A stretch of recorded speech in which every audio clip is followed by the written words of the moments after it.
Lors de ses interviews, André Gide exprime son intention d'apporter dans son œuvre, Les Faux Monnayeurs, une certaine réflexion. Il invite alors les lecteurs à se questionner et dit ne pas vouloir d'un lecteur paresseux. En effet, en étudiant le roman, nous pouvons déceler la place importante que son auteur offre à la politique. Mais les avis, opinions et débats semblent divers et surtout éparpillés tout au long du livre. Nous pouvons alors nous demander comment Gide met en image la politique de son époque à travers son roman. Gide, dans son roman, aborde la notion de nationalisme, doctrine politique revendiquant le droit de former une nation. Il utilise comme image 3 figures politiques de son époque, Maurras, Barrès et Bourget. Charles Maurras, un homme politique et journaliste, à l'initiative de la revue L'Action française, défenseur du nationalisme intégral, ennemi de la démocratie, militant en faveur du catholicisme comme principe d'ordre social, apologiste du gouvernement de Vichy pendant la Seconde Guerre mondiale et inspirateur de la politique de collaboration. Ouais, un type sympa. Maurice Barrès, politicien, écrit des livres avant de se tourner vers la politique.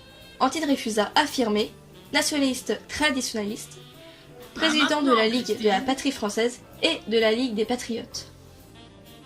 Paul Bourget, romancier, poète et critique, se découvre une foi et une passion pour la nation et la religion.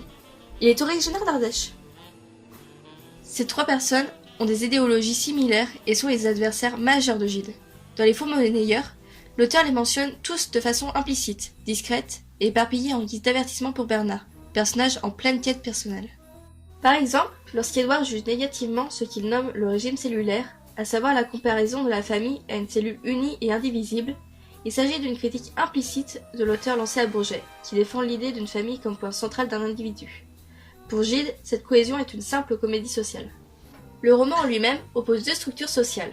D'un côté, le développement individuel illustré par l'histoire, et de l'autre, la cohésion nationale imagée par les 3 références politiques. À travers Édouard et les 3 rivaux politiques de l'auteur, ce dernier donne sa vision de la collectivité sociale, qui, selon lui, ne doit pas peser sur l'individu et sa quête personnelle. Cependant, Gide prévient aussi du danger de l'anarchisme, opposé à celui du nationalisme, car pour lui, il est important de conserver une certaine morale sociale.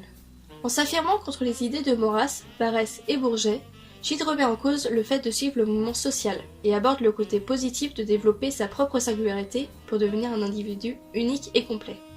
Il critique également le nationalisme et ses valeurs traditionnelles à travers ses choix littéraires, en abordant la légitimité de l'écriture, la responsabilité morale et sociale des romans, comme lorsqu'il permet à Édouard de faire la morale à Georges à l'aide de ses propres écrits.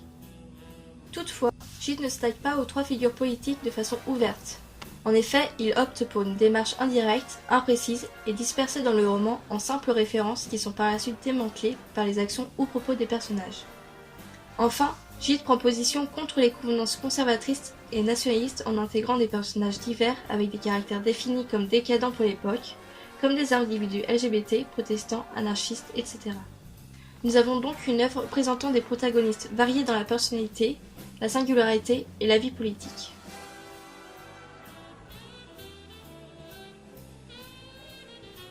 Tout d'abord, plusieurs générations sont représentées à travers la politique. D'un côté, les adultes, voire personnes âgées, à la vie conservateur et nationaliste, qui prônent les valeurs de la famille, de l'honneur et du sens du devoir. Très rapidement, nous remarquerons que ces personnages sont cependant loin de respecter leur propre code de vie, entre les adultères, les mensonges et complots personnels. De l'autre côté, les générations suivantes, leurs enfants et ou leurs petits-enfants, oscillent entre 2 comportements. Suivre l'exemple de leurs aînés qu'ils savent pourtant défaillants envers leur intégrité morale, ou s'éloigner d'eux en optant pour une politique contraire à la leur. Cependant, à vouloir rejeter les mœurs de leurs aïeuls, certains personnages finissent inconsciemment par leur ressembler. On peut prendre l'exemple de Georges. Son but est de s'émanciper par ses actions. Pourtant, c'est par cette dernière qu'il se rapproche de son père. Toutefois, Georges ne se rend pas compte de ce fait, ou bien il se ment à lui-même.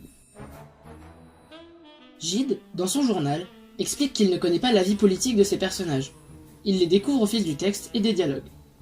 Ainsi, au début du roman, l'auteur, en écrivant, tout comme le lecteur, en lisant, fait la connaissance des jeunes en plein déclin sur la droite lors d'une conversation près du jardin du Luxembourg. D'un point de vue plus dissident, pour ne pas dire anarchiste sur les bords, les Faux Monnayeurs, les personnages, pas le livre, sont portés sur une politique bien différente. Anticonformistes, enchaînant les délits, aux valeurs très loin de l'honneur, le travail, la famille et la patrie. Relevons aussi que le personnage de Bernard est politiquement très intéressant, car perdu et contradictoire avec lui-même. Bernard, personnage adolescent du roman et quelque peu central au niveau de l'intrigue, tout comme Édouard et Olivier, est utilisé par Gide comme une sorte de cobaye. En effet, tout au long du livre, il se questionne sur sa place dans la société, sur son avis politique, et teste différentes situations afin de trouver des réponses. Tout d'abord, Bernard est un jeune homme qui arrive dans l'intrigue comme un représentant de l'individualisme, de par son évasion de la cellule familiale quand il apprend être issu d'un adultère. Il n'a alors pas de modèle paternel à suivre qui l'influence ou lui dicte sa conduite. Poussé par la volonté de devenir lui-même et de découvrir qui il est, il s'enfuit de chez lui pour expérimenter la vie autonome et se construire moralement.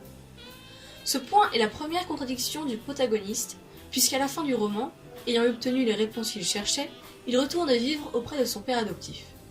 Les premiers chapitres, usant des références nationalistes de Maurras et Barrès, ont pour rôle de prévenir Bernard des risques de l'individualisme excessif, malgré l'objectif de recherche d'une identité propre, voire d'une quête euphorique du moi. En réalité, ces avertissements multiples sont à la fois adressés au personnage et au lecteur.